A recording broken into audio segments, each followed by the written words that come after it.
నాన్న చనిపోయింది 2009.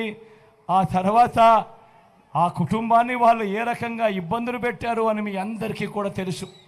ఈరోజు ఇన్ని సంవత్సరాల తర్వాత ఈరోజు ఇప్పుడు నాన్న సమాధి దగ్గరికి వస్తారంట, ఇడుపుల పాయకు వస్తారంట, నాన్న సమాధి దగ్గరికి వస్తారట, చూడడానికి వస్తారట, ఢిల్లీ నుంచి వస్తారట, ఇన్ని సంవత్సరాల తర్వాత వస్తారట, ఎన్నికల వేళ వస్తారట, ఎన్నికల కోసం వస్తారట. ఆలోచన చేయమని అడుగుతా ఉన్నా. ఆ పార్టీకి ఆంధ్రప్రదేశ్ ప్రజలు వైఎస్ఆర్ గారి అభిమానులు ఏనాడో సమాధి కట్టారు ఆ పార్టీకి. ఆలోచన చేయమని అడుగుతా ఉన్నా. కాంగ్రెస్కు ఓటు వేస్తే ప్రతి ఓటు కూడా మనంతట మనమే వైఎస్ఆర్ గారి పేరు కనపడకుండా చేసే కుట్రకు మనంతట మనమే భాగస్థులం కామానే ఒక్కసారి ఆలోచన చేయమని మిమ్మల్ని అందరినీ కూడా కోరుతా ఉన్నా.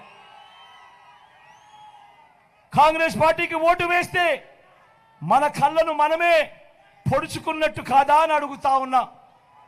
కాంగ్రెస్ పార్టీకి ఓటు వేస్తే ఆ ఓటు నేరుగా మన ఓట్లను చీల్చి టీడీపీని గెలిపించడం కాదా, ఎన్డీఏను గెలిపించడం కాదా అని అడుగుతా ఉన్నాడు మీ బిడ్డ. ఈరోజు ఆలోచన చేయమని అడుగుతా ఉన్నా.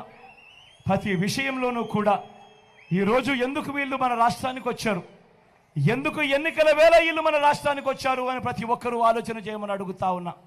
చంద్రబాబును గెలిపించడం కోసం ఏ రకంగా కుట్రలు జరుగుతూ ఉన్నాయి అన్నది ప్రతి ఒక్కరూ కూడా ఆలోచన చేయమని అడుగుతా ఉన్నా. చంద్రబాబును గెలిపించడం కోసం, మన ఓట్లను చీల్చడం కోసం ఈరోజు కాంగ్రెస్ పార్టీ ఆంధ్ర రాష్ట్రంలో రంగప్రవేశం చేసింది అని అంటే చంద్రబాబు రాజకీయాలు ఎలా ఉన్నాయని ఒక్కసారి గమనించమని అడుగుతా ఉన్నా. ఇదే చంద్రబాబు మనిషి రేవంత్ రెడ్డి, ఇదే రేవంత్ రెడ్డి కాంగ్రెస్ పార్టీకి సంబంధించిన ముఖ్యమంత్రి తెలంగాణ. ఒకవైపున పట్టపగలు బీజేపీతో కాపురం చేస్తాడు, రాత్రిపూట కాంగ్రెస్తో కాపురం చేస్తాడు ఈ పెద్ద మనిషి చంద్రబాబు.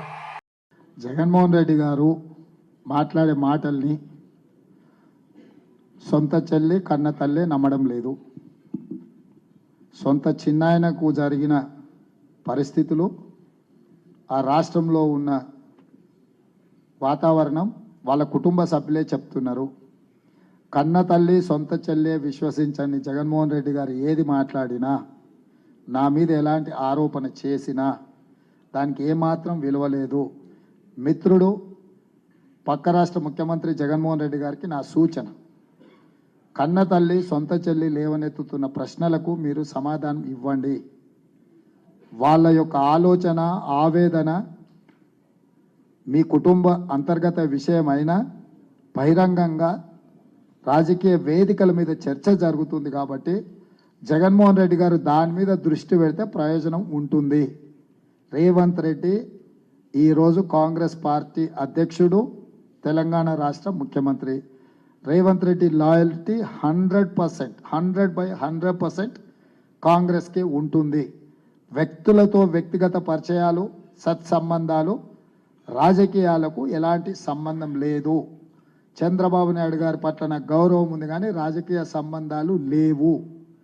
వారితో ఉన్న రాజకీయ సంబంధాలను తెంచుకొని 2017 అక్టోబర్ 31 నాడు కాంగ్రెస్ పార్టీలో నేను చేరిన.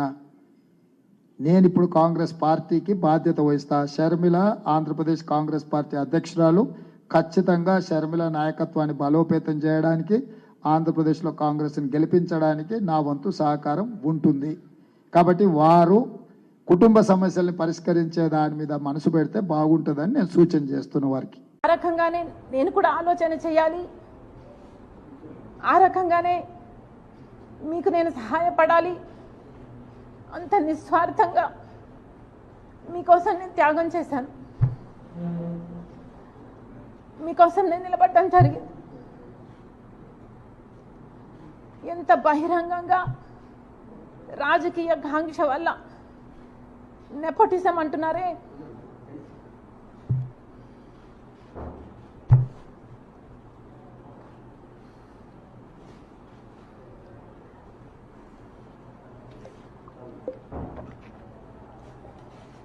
రాజకీయంగా మేము వ్యతిరేకిస్తే సోషల్ మీడియాలో ఆయన ఒక రాక్షస సైన్యాన్ని ఒక రాక్షస సైన్యాన్నే పెట్టి వేల మందిని ఎంప్లాయ్ చేసుకుని రాజశేఖర రెడ్డి బిడ్డ అనే ఇంగితం లేకుండా మీకోసం పాదయాత్ర చేశానని లేకుండా పాదయాత్ర చేసినప్పుడు నేను షర్మిలారెడ్డినే, కానీ ఇప్పుడు మీతో విభేదించాను కాబట్టి నన్ను, నా క్యారెక్టర్ని, నా పుట్టుకను, నా పేరును ఇలా ఎన్ని విధాలు వీలైతే అన్ని విధాలు నాశనం చేయడానికి చూసింది ఒక్క జగన్మోహన్ రెడ్డి గారు మాత్రమే.